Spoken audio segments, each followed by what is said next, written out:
Hey guys, Technomentary with the video for you guys. In today's video, I'm going to show you how to check if your iPhone has a recall. Now, Apple doesn't quite tell you if your iPhone has a recall, and you may need to do this step in order to see if there's a recall, because if there is, there's a chance that even if you don't have Apple Care, Apple might be able to repair it for free or give you a replacement device. So you want to follow this step to see if your iPhone has a recall going on at the moment. So how do you check it? Well, it's going to be really simple. Apple doesn't, like I said, email you about it, especially if you didn't buy the phone directly from Apple, you bought it through a carrier or secondhand.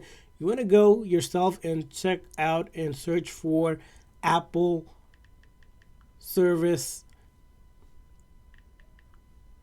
Program. So Apple Service Program, or basically Apple recalls that they post on their website as they come out, and you can Google this on your whatever browser you have. It'll take you to Apple's very first site under their support site, and it tells you about all the product Apple has recalled so far. As you can see here, the iPhone 12 and 12 Pro, for example, has a service recall for no sound, which they're either repairing it or giving a new phone, even if you don't have Apple Care with it, and it doesn't matter. Sometimes some of these are supported for 5 years after the purchase date. You can see there's a recall for AirPods, MacBook, and you can look it through this list and see which device you have that has issue that might be eligible for a recall, repair, or fix. And after that, you click on it, and it kind of gives you an idea of how to check it. Usually they'll sometimes give you an option to check the serial number or tell you the process to contact either Apple customer service through this page, or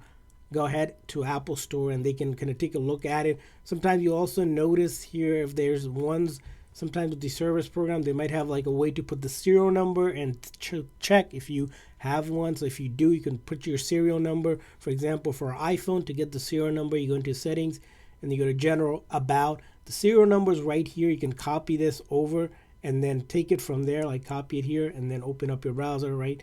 If you were to check it, you can paste it in and then submit and check for a recall. Again, you want to do it for any device that you're having issue, and who knows. Now, if a device, for example, doesn't show up here on this list and there is a recall still, you have to contact Apple customer service and they can look for, let's say you have some kind of issue going on and they recently found out. They might not post it right away, so contact them. You can contact them by going into Apple customer service, right? If you go to Apple customer service, there's a number for that as well, or there's on their website, contact Apple. You can see here how to do it. There's a number, and then you can do an online support as well. So you can kind of look for this, just Google Apple customer service, and then they will tell you as well. So that's how you check for recall on your iPhone. I hope this video was informational and helpful, so please do consider hitting the like and subscribe button for more tips and tricks for your iPhone and other iOS devices. See you guys next time.